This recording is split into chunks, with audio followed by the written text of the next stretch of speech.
پہلے ہی یہ کہہ دیا جاتا ہے کہ ماں کو تو دودھ ہی نہیں آ رہا جی، اور پھر اگر وہ آ جائے اور شروع ہو جائے تو پھر اگلا سوال یہ ہوتا ہے کہ بہت کم دودھ آ رہا ہے، بچے کا تو پیٹ ہی نہیں بھرتا، تو لاؤ بوتل، لاؤ ڈبہ اور یہ کرو.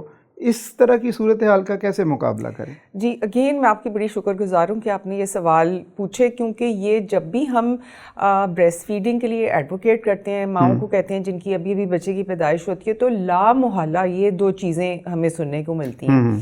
اچھا، اس میں دو چیزیں، ایک تو میں جو مدرس کو کہتی ہوں جن کا بیبی ابھی جنہوں نے ڈلیوری کے عمل سے گزری ہوئی ہوتی ہیں، کہ دیکھیں یہ جو بچے کی پیدائش کا عمل ہے یہ تو صدیوں سے چلا آ رہا ہے نا. تو جو ڈبے کا دودھ ہے یہ کتنے پچھلے چند میرا خیال ہے چند سالوں میں ہی، دہائیوں میں، اگر ہم 50 سال بھی لگا لیں تو کوئی اتنی پرانی بات نہیں ہے.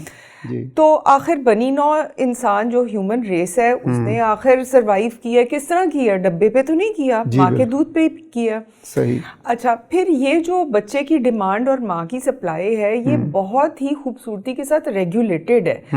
پہلے 24-48 گھنٹے بچے کو بہت زیادہ فیڈ کی ضرورت نہیں ہوتی، کیونکہ اس کے بہت زیادہ فلوئڈ کے ساتھ وہ پیدا ہوتا ہے، اس کی فیڈ بتدریج بڑھتی ہے. لہٰذا پہلے دن اس کو جتنی فیڈ چاہیے ہوتی ہے اللہ تعالیٰ نے ماں کے اندر یہ صلاحیت رکھی ہوئی ہوتی ہے.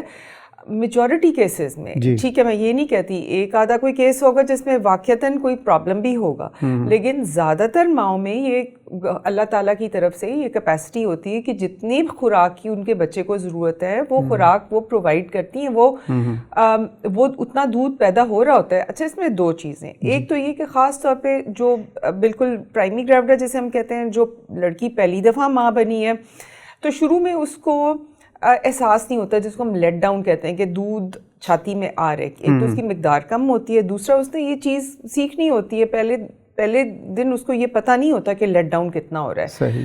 دوسری چیز یہ جو ہم ماؤں کو اکثر کہتے ہیں کہ شروع میں کچھ گھنٹوں میں وہ کولیسٹرم ایک چیز ہوتی ہے جو مادہ سا ہوتا ہے جو دودھ سے پہلے نکلتا ہے، اور کولیسٹرم انتہائی اہم چیز ہے. وہ دودھ کی طرح بھی نہیں ہوتا، وہ پیلا سا ایک مادہ ہوتا ہے جس کو اکثر لوگ سمجھتے ہیں کہ یہ شاید گندا ہے اور اس کو پھینک دیتے ہیں.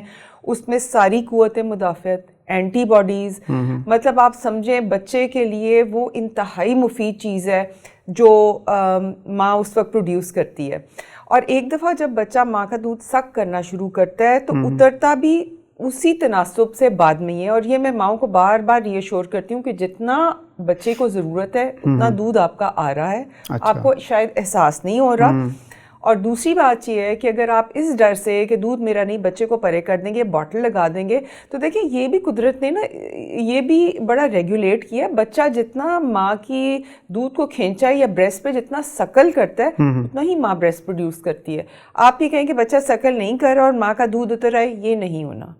بچہ جب تک سکل نہیں کرے گا ماں کی بریسٹ کو اس کا دودھ بھی نہیں اترے گا. تو یہ اتنا انٹریکیٹلی ریگولیٹڈ ہے کہ یہ سوچ کے، میرا تو خیال ہے یہ سوچنا جو ہے نا وہ بھی، اور اس غلط فہمی کا شکار ماں سے زیادہ اس کے آس پاس جو لوگ ہوتے ہیں وہ اس کو کرواتے ہیں. تو ایسا سوچیں بھی نا. میجورٹی کیسز میں اگر آپ نے 100 مائیں لی ہیں تو 99 میں یہ میکنزم بالکل ٹھیک ہوگا. ہاں میں یہ نہیں کہہ رہی ایک آدھی ایسی لڑکی ہوگی جس کو واقعتاً کوئی مسئلہ ہوگا، لیکن میجورٹی میں 99% میں یہ جو قدرتی میکنزم ہے یہ بالکل صحیح سلامت ہے. آپ بلا خوف و خطر بچے کی بریسٹ فیڈنگ شروع کریں اس یقین کے ساتھ کہ جتنا اس کو چاہیے اتنا دودھ آ رہا ہے.